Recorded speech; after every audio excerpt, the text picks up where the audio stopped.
Good morning. Today we are going to paint Fenrir, the son of Loki, who becomes a wolf. We're going to take lemon yellow for the ground because lemon yellow is the yellow that we can mix with Prussian blue to make green. So we are going to make a grassy ground. So just paint the bottom part of your paper somewhat in a straight line like this. And it doesn't have to be completely soaked in paint.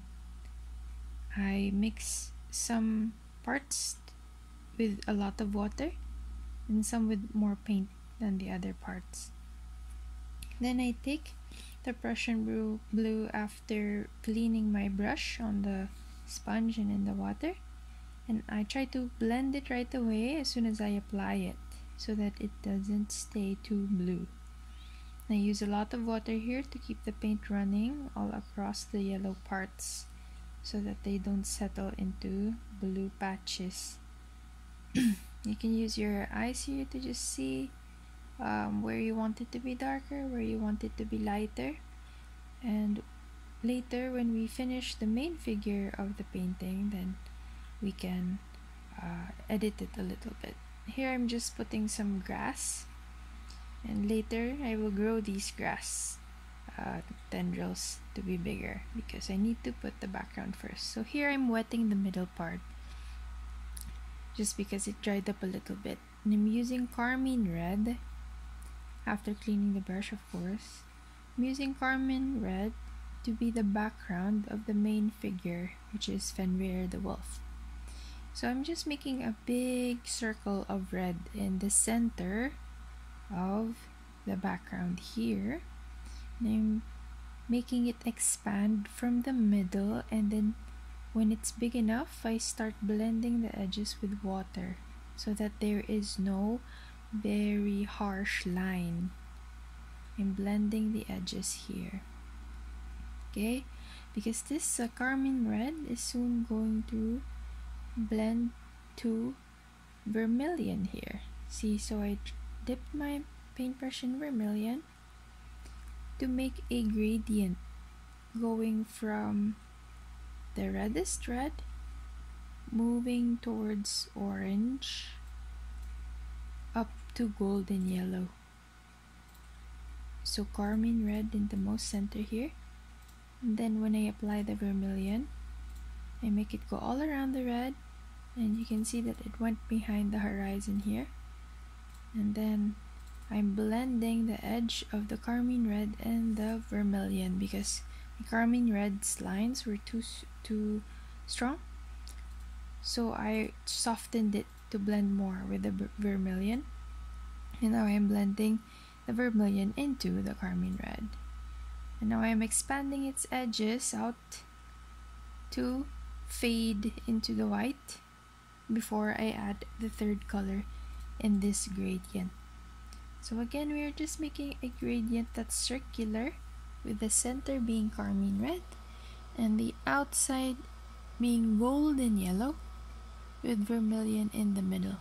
So here, as you can see, I keep looking at it and seeing if I can blend it a lot more.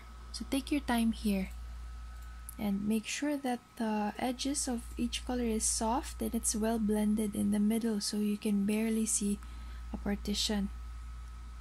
Now I'm adding the golden yellow coming from outside this time. The outside is the strongest part, that's golden yellow, and as it goes in it fades, gets weaker and weaker until it blends with the vermilion here. So this completes our gradient. You just now have to keep blending the edges of your three colors so that it looks like instead of something in the middle that is giving out light, there's something in the middle that's actually dark, and the light part is outside, and as it goes inside it gets darker and darker because Fenrir, as you remember from the story, is a creature of destruction. He is destruction embodied. So here we're going to start his body. I am starting with the chest. So when we draw a dog or a wolf, there is a big chest, and then there is a hip that's a bit smaller than the chest, and then I'm growing from the chest a neck, and at the top of the neck I make an ear, and then I pull the paint out to make a snout, and I'm working very slowly here. Remember, this is sped up, so I was actually very slow when I did this because I was very careful. So I kept pulling that snout out, making sure to leave a very tiny space in the middle for a mouth. Okay, so now look at the shape. It's widest at the shoulder part, and in the widest part I grow 2 front legs. So a dog's leg curves backwards before it curves forward. So when you draw them, make sure you do this. It curves, look at the bottom bone here. It curves backward before it goes forward again. So 2 front paws and then 2 hind legs as well. And then just let the tips of the feet touch the ground below it, and it doesn't have to just touch the ground, it can go even lower than the horizon because it's in front. And then add the tail, a big tail here. And then now I'm enhancing the face, and as you can see, to make it more wolf-like, I made the tip of the nose sharper, and this gave it more of a dog-like look or a wolf-like look. Now I'm adding a shadow with the blues. First I tried to use the same blue here. You can use either blue for Fenrir, but I used ultramarine because I already used Prussian blue and I wanted to use all of the colors. But either will do here. And now I'm adding a shadow under his body, a shadow that is moving forward just like his body here. So it's not just under, it's under and then moves forward, as you can see. Then I want to clean my brush because I want to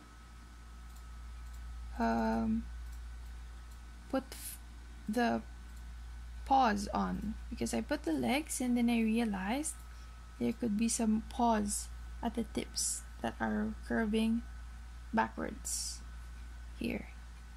And I'm doing the same with the feet. I tried to put 2 little feet under the legs, and I'm cleaning the brush and putting it in lemon yellow to lighten the grass that doesn't have a shadow, because the shadow doesn't stand out that much yet.